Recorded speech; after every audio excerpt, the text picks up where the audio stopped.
Dinipensahan ni Bagong Henerasyon Party List founder and spokesperson Bernadette Herrera ang aniyay claims of unexplained wealth ni Vice President Sara Duterte.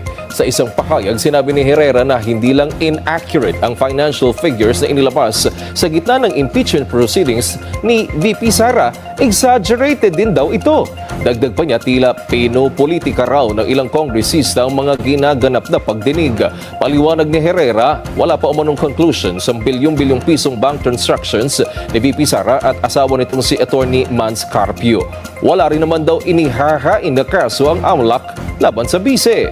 Ani Herrera, questionable rin umano ang pagsuri ng Justice Committee sa bank transactions ng bise mula 2005 kahit na 2022 lang daw ito umupo bilang pangalawang pangulo. Sa kabila nito, nanindigan ng ilang kongresista tulad ni Bicol Saro Party List Representative Terry Redon at ng abogadong si ML Party List Representative Leila de Lima na walang nilabag na batas ang Justice Committee sa nangyaring hearing.